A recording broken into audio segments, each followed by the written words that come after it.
This is Forrest Matier. I am sitting with Dr. Pamela Richardson, the Assistant Professor of Mathematics here at Westminster College. How are you doing this October afternoon? Oh, it's a lovely day. I'm happy. It is very nice. I was pretty pleased with it myself. Dr. Richardson teaches numerous classes here at Westminster, all mathematic based. Would you care to share with me how you developed your love for mathematics and what led you into where you are now? It's an interesting question because, as many people know on this campus, I'm interested in women in math in particular, and most women are not really encouraged to study it. But I was lucky that I had really good teachers in high school who just really encouraged me to study math. And when I got to college, I took a course called Discrete Mathematics, which is all about crazy things like counting, not 1, 2, 3, 4, 5, but how many hands in poker are a full house, things like that. And it's the first place that I really saw something that wasn't just compute this, where you really had to think about it. And I just fell in love with it there because it was solving interesting problems, not just sort of, here's this cute little calculation, do it 20 times. Oh, well, where was that you where you found that? Well, I was at Bowling Green State University in Ohio. I was a math major pretty much right from the start. Yep. I was actually double math and chem. And so that's where I first came into the professors that got me interested in this stuff. But going back to what you said, you're interested in mathematics and women. I know you recently spoke at the faculty forum, and you have for a long time been a part of the Carleton College Summer Math Program for Women. Yes. And would you care to talk about your talk, which I believe was encouraging women through mathematics and mentoring? Would you care to talk about what your involvement with the Carleton program and that talk, how it went? Oh, well, the talk was great. I mean, I got a lot of good feedback from it. The program itself, I was actually a student in the program when I was a sophomore in college. And it's a summer program for women in math where you go and you spend a month with each other. You know, it's 18 undergraduate women and 2 graduate student teaching assistants and 2 female faculty members. And you go and you take courses in things that are not usually taught at the undergraduate level. Yeah. And you just spend a lot of time sort of building these relationships with other women who are interested in math as well, which was a revolutionary idea for me because I went to a school where I was pretty much the only female math major. And so I was a student then. Throughout the years, I've had a variety of roles. So I've been basically a role model to people. So I've gone back since I've had a PhD and have interacted with the participants since. And this past summer, I was the instructor for one of the courses, which was a phenomenal experience. I'm sure that was very exciting for you to go full circle there.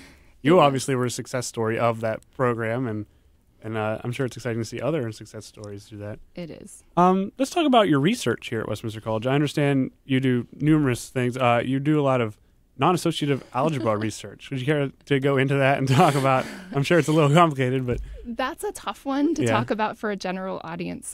We've been told about the associative law for a long time, which is that if you for example, if you add 3 numbers, it doesn't matter whether you add the first 2 and then the third, or if you do that in sort of the other order, so you add the second 2 and then the first. Essentially, I do what's called abstract algebra, which is very abstract mathematics that involves little to no numbers, where you are thinking about these properties you've known for your entire life, and you are looking at what sort of bizarre spaces you could study these same properties in. What I can tell you about my research is that it has a really fascinating history. Yeah. So the person who sort of invented Jordan theory, which is what I actually work on, was a physicist who was sort of known as being a evil genius, perhaps. So he was in the Nazi Party and was very interested in weapons development and things. And so the sort of historical side is very fascinating as well. That is very interesting. Let's talk about some of your involvement with other associations. Like I understand you're part of the Mathematical Association of America, and Project Next Fellow. Would you? You're a Project Next Fellow. Would you care to talk about that and how you've involved yourself throughout the years and how it's part of your role here at Westminster? Well, I think it's very important to be involved in the mathematical community as a whole. The Mathematical Association of America is one of the 2 big national organizations for math. And so I've been involved with that institution since I was in undergrad. Mm-hmm. And I'm actually an officer in our local section. I have a title. I'm called the Puzzle Czar. Puzzle Czar. So we have a puzzle competition for undergrads each year, and it's my job basically to help come up with this puzzle competition. The Project Next is a faculty development program for new faculty members. So I haven't been involved in a sense in many years because I've been, well, I'm not quite an old faculty member, but I'm not exactly new anymore. Yeah. But it's a way for you to network with people who are in similar situations to you and sort of on a national scale. Awesome. And get to learn things. Awesome.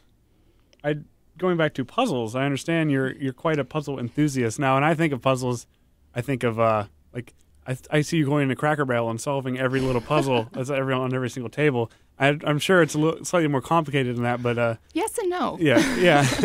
If you ever would come to my office, you'd find a variety of toys, Yeah. many people call them. But I'm very fond of moving puzzles, so things like Rubik's Cubes. And my favorite one is one called Gordian's Knot, which is actually a topology problem if you really think about it, but it's just fun to play around with. Yeah. I love Rush Hour. You know, all these games that are made for children, but they actually have some interesting mathematics behind them, and it's fun to think about. Yeah. Have you ever solved the Rubik's Cube? Oh, yeah. I've yet to reach that landmark. Tell me about your involvement in your interest in game theory. Well, game theory actually started when I was in college as well. I did a research project when I was a sophomore that was about game theory. And it's also one of these things that contributed to my desire to continue studying math. Game theory is one of those wonderful topics because you can change something small in a game and it becomes an entirely new problem to think about. And so I like that end of things. Also, you can model a lot of real world problems, everything from, biology problems to negotiations between countries and things like this using mathematical ideas. Yeah. And I think that's really cool. All right, well, to come full circle here, what classes do you teach here at Westminster College? Well, I've been teaching a lot of calculus. I've been doing capstone, abstract algebra, of course, that's my research field. We really sort of rotate in the math department, so nobody owns a particular course. I think Math 110 is actually really fun, and I would love to teach it again, but who knows when it will be my turn. And there's been some discussion.